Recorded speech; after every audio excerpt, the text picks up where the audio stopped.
It's like the institution of British television is just like... Sounds about it. I don't know what's going on. I'd love to write like a Guardian article. It's like, welcome to the future. It looks a lot like the present. It's almost like it is the present. Stop writing about it like it's the future. If you're making a series, you're going to be in a team of about 20 or 30 people with like hundreds of £1,000s worth of budget. You've got lighting, you've got tons of cameras, you've got presenters who will pore over their scripts every day. Yeah. We decide what we're going to talk about. We have like a really long meeting that takes weeks to prepare this thing.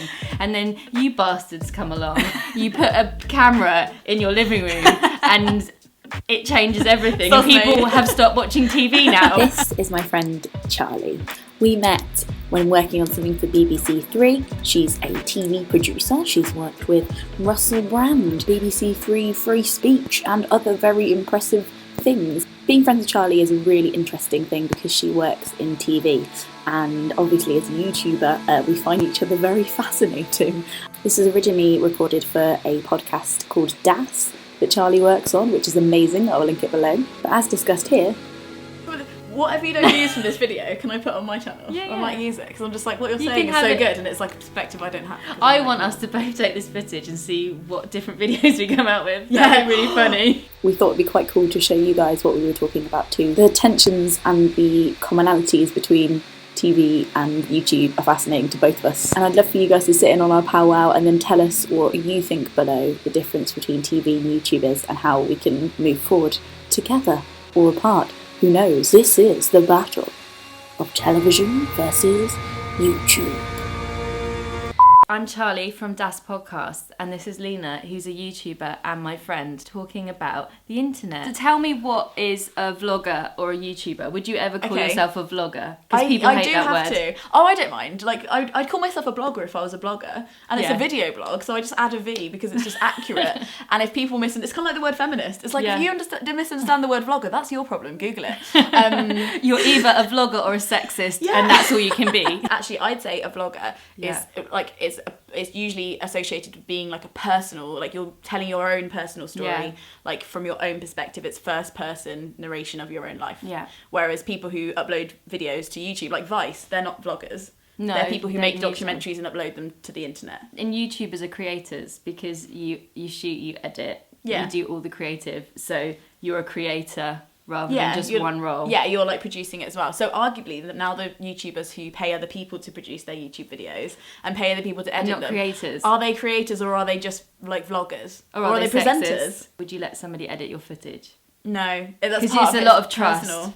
Yeah, and I think like part of how you say something is how you edit it. Yeah, because we could just be saying all kinds of like crazy, racist, homophobic shit. Yeah, and then you just in between edit the cuts, out. you wouldn't know. We're not. When you do a video, do you have questions? Do you know what you're doing, or do you just sit down and think, I'm going to make a video today? I only ever script it once. Once I did a video called Is Rape Funny? And I scripted that whole thing because I was like, there needs to be no holes. It would be kind of like if I went to a conference and I wasn't prepared and I'd like just scribbled a few notes on my palm in biro. That's essentially the amount of like... So if you're making a series, you're going to be in a team of about 20 or 30 people with like hundreds of £1,000s worth of budget. You've got lighting, you've got tons of cameras, you've got presenters who will pore over their scripts every day. Yeah. We decide what we're going to talk about. We have like really long meetings. It takes weeks to prepare this thing.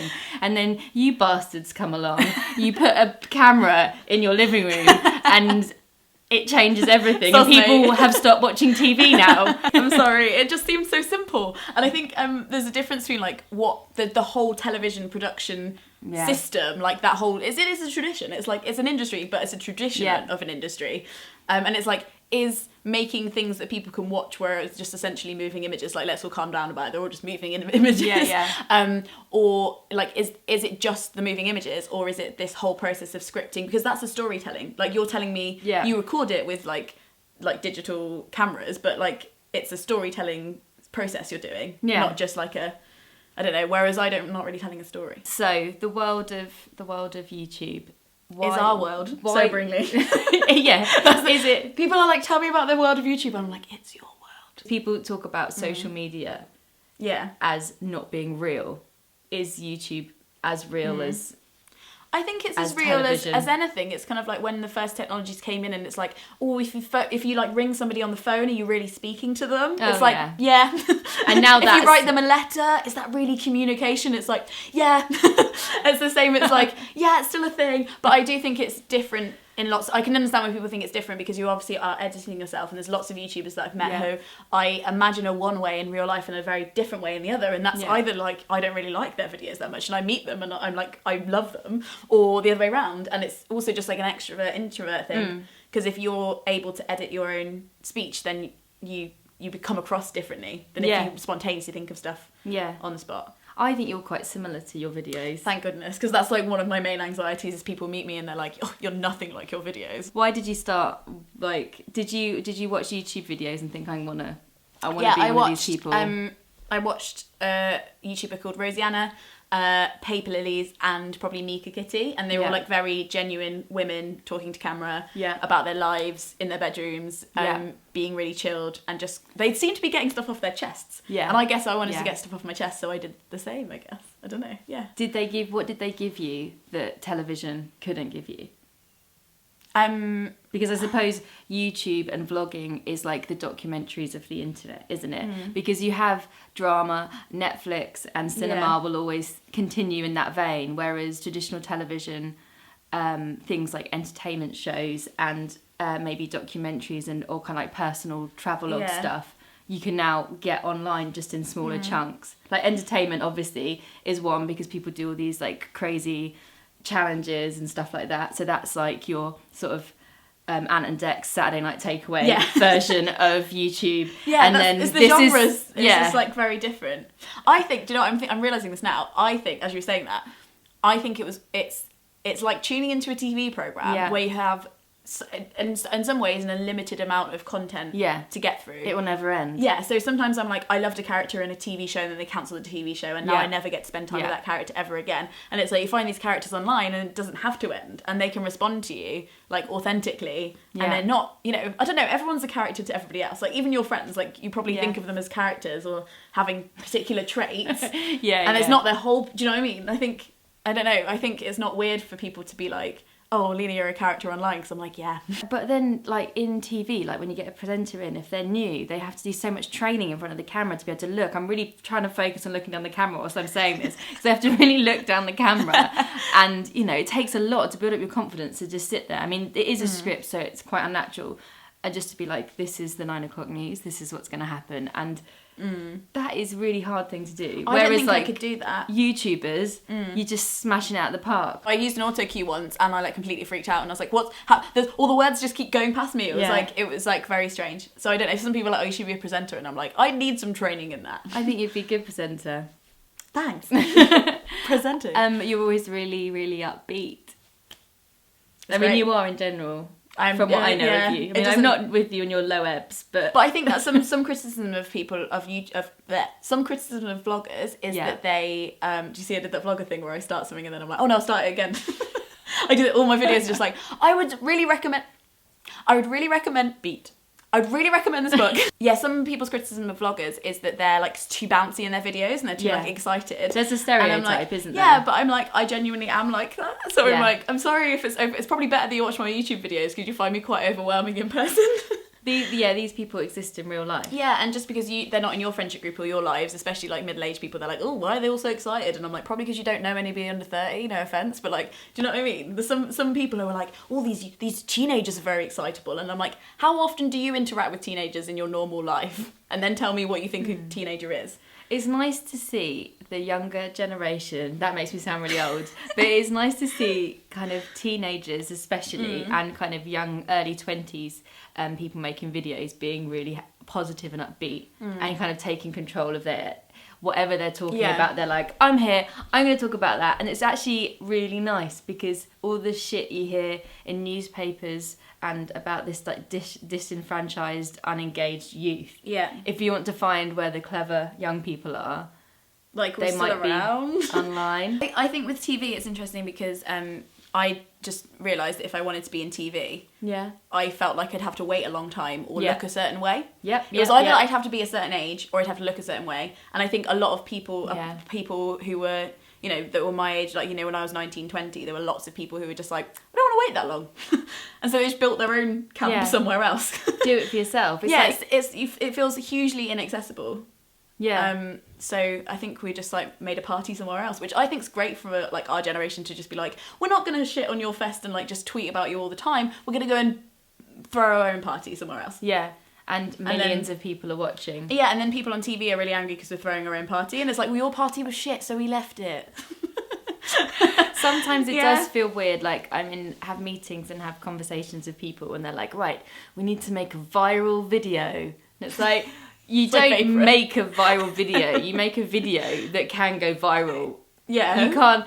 You're the voice of reason. Yeah, like, it's crazy. But then these are your bosses, these are the people that pay you. And it's really strange to see TV struggle with that concept. BBC Three have gone online, which is the beginning of something new. Also just like brand fatigue, where our generation's really bored of being sold to. So I think it's really hard to be a brand. Do you think it's like an anti-capitalist thing then?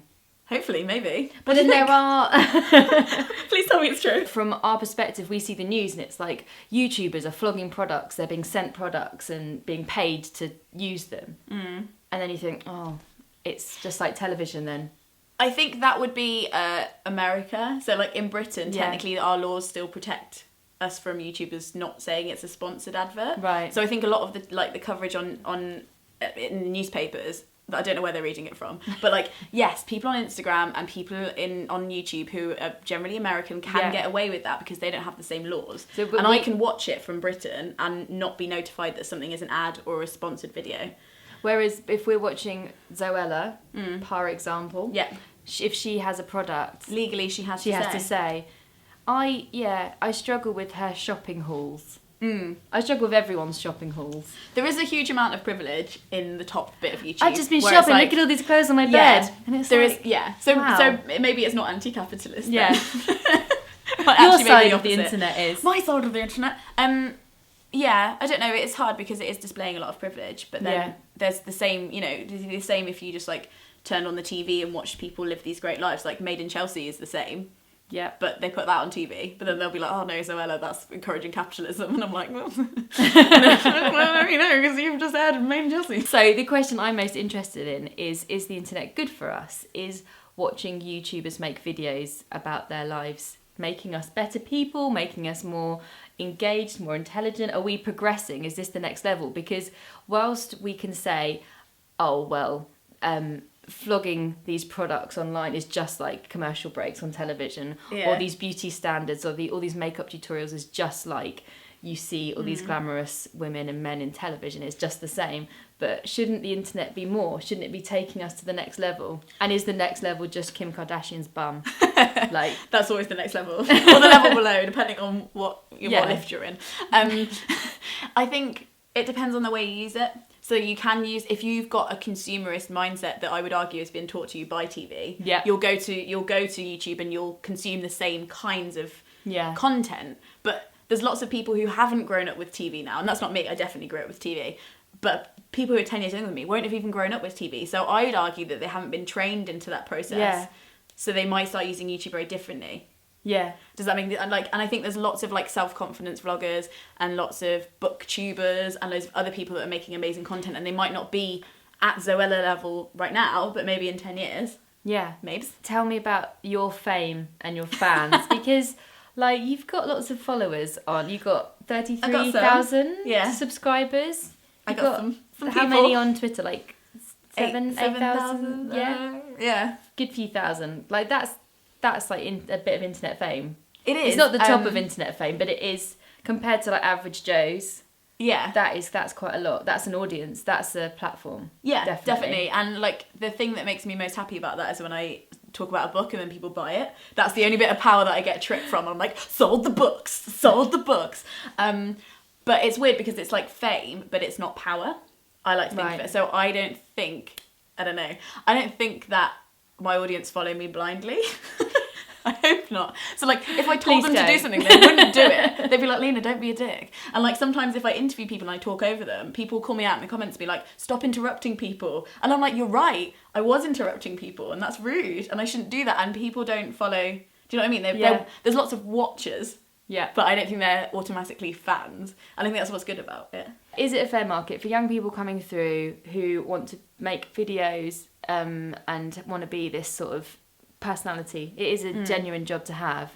Is it a level playing field for everybody? Has it taken away the nastiness of television that says you have to look like this, you have to portray yourself like this? If you look at the VidCon, so VidCon is a huge YouTube convention, and there's also one in the UK called Summer in City. If you look at the lineup of who is featured and who is most famous and who is the most meetups, it's scarily white. Right. So white. I'd say it's better in the UK than it is in the US, but it's still so white. White. So no. And also with women, it's like there will be certain women that are more famous than others, and the reasons are plenty. Talent, kindness, greatness, but there are a lot more symmetrical faces out there in the top bit than there are at the bottom. I'm just gonna say, that's just how it is. Yeah. They're just symmetrical. And it doesn't actually, I think weight doesn't play into it as much, so there's lots of different varieties of bodies. That's good. But symmetry of faces, which I think is the main privilege of looks. I feel like in television, I feel like I'm a bit weird for television. And I'm not weird, look at me, I'm not weird. I think that's because you're the future of television. What's the kind of most common criticism that you get from people who don't know about you or YouTube? Outside of YouTube, I think that maybe people think it's a little bit silly, and it is a bit silly, they're right, but everybody does silly things in their free time. I think some people are like, this is Leena, she has this quirky, weird hobby at home where she's an absolute idiot. And I'm like, yeah, you play golf, that's a stupid sport. There is this idea that perhaps the stuff that a lot of the really popular YouTubers are doing is a bit vacuous. It doesn't really mean anything, and people are watching this instead of maybe watching something more highbrow on television. I think there is a class thing in that. Is that, am I allowed to say that? I think there's a class problem there, where people who have more luxurious jobs, or jobs that they view to be very academic and they've worked very hard and they have so many qualifications for it, they think that everybody else should use their free time to better themselves as people and read everything. And it's that would be really great and we should all do that. But look, people have harder lives than you, and they need to escape from them. And that is their priority, where they escape from them. Do you know what I mean? It's not your... So Amanda Palmer... Right. In The Art of Asking, she talks about being a street statue, and she was a bride, and people would put money in her tin or whatever. I thought you were going to say underwear though. Money in her underwear. Money in her tin, and she'd stretch out and give them a flower. And that was a meaningful act to her, and it was a meaningful act to the person who received the flower. Right. And she talks about the people who were in the cars who would drive past the square that she was working in, roll down the window and be like, get a real job. And she'd always be stood there as a statue thinking, this is my real job. And people really invalidate something that's actually quite a personal connection. So when people go, oh, people who watch Zoella are so vacuous, and people are like, Zoella is so vacuous, you're like, that was a private, almost, relationship between a creator and a viewer. And you can't really go, that's vacuous, because you don't know, do you know what I mean? You don't know what Zoella means to people. Yeah. And you don't know when she's honest with people and when she talks honestly about her life, what that means to people, because you're not a teenage girl. Do you know what I mean? Yeah. And I also think, so with TV is made with different kinds of classes in mind. I think there's different shows at different times when different people will be free, because there's people who are free in the day and they're different from the people who are free in the evenings. Demographics. Yeah, and there are always demographics of people, you're making stuff for demographics, and it's we are. That's not what we different. do, and we shouldn't do that. TV isn't automatically giving people well-rounded cultural experiences. It's filling time and giving people escape routes from their lives, and that's okay, but it's kind of what's been happening already. Yeah, it's really weird with the whole demographic thing, because we spend a lot of time talking about what's the demographic for this. This will only work if it will play into this particular demographic and it does what it's for, and that's where people put their money. Yeah. And I think the fear of YouTube for people who work in television like me is that there will be no money for us to work, and we'll have to do other jobs in the day, and we can make films in the evening, but it's fucking exhausting. Yeah. Making films when you have a day job as well. And it's hard. So it's a privilege to really be able to make YouTube videos. Yeah, definitely. You're privileged. Yeah, I'm sorry. Yeah, I think it's really hard for an industry. I don't know, because I think there's loads of amazing storytellers. It's just that the way that people are consuming stories has really changed. Yeah. And it's I think there are lots of parts that are missing from YouTube that we need more of. Like there's we're really lacking in like really good quality documentaries and like an honest thing between a YouTube video and a TV program. Like what's the space between that? I think Jack's Gap get it right a lot, and Jack's Gap, 5 minutes of your life that you won't get back. What's that? Is that? Oh, you'll find out. Some man called Jack online. It's a boy called Jack who made a YouTube channel in his gap year, and then he absolutely blew up, and now he's using the money to make amazing documentaries about other people. Oh, cool. And he's cool. He's a cool boy. I like him. But yeah, there's lots of people that are getting it right, but there's so much more we could do if we got the professionals on board as well. I feel really strongly about TV, and you can probably tell that because I do think it's good, and I grew up with it, and I'm like, where I feel that it should be a different way, or be accessed in a different way, or curated in a different way, but I still think it's a cool thing. Do you know what I mean? And it's like I feel things about it because I grew up with it, and I think it did a lot for me.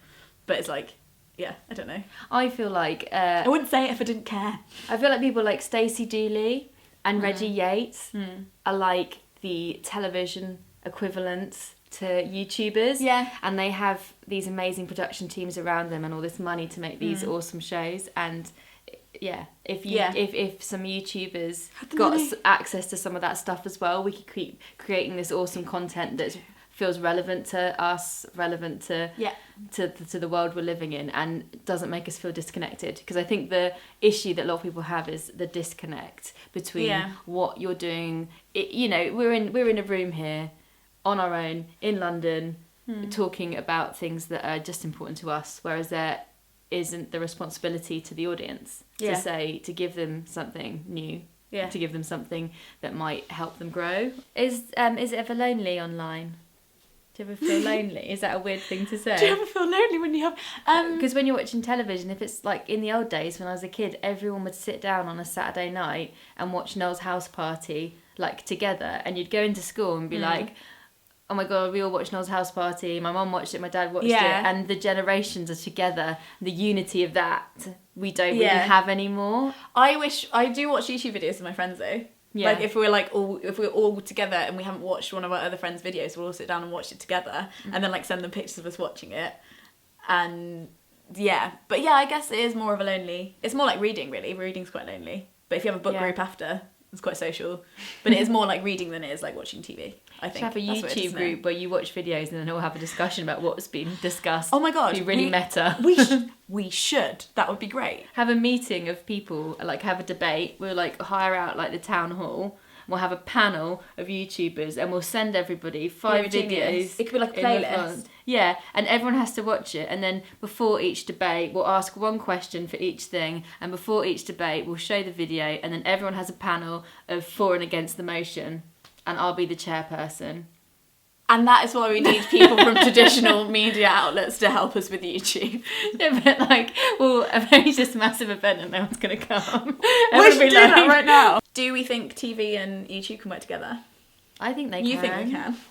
I think we can. We already but are. I mean it when I think that YouTube hasn't reached its full potential. And I also think there's this arrogance that comes with youth where it's like, we know everything now, we made our own party, you can't come. It's like, everyone's invited. And we're not always going to be correct about it, and there's loads of stuff we've messed up on, like so much stuff. Yeah. So much stuff. But there's so much stuff TV's messed up on. I think there's a lot to be learned on either side, and just dismissing TV is as arrogant as dismissing YouTube as Zoella. I don't know. As just Zoella and nothing else. It's like, let's all come together, guys. Does that... I don't know how to end it. I'm just going to end with a clap because I'm going to talk about death again. The end. Done. The end. Cool. Right. Is that how you turn it off? That's not how you turn it off.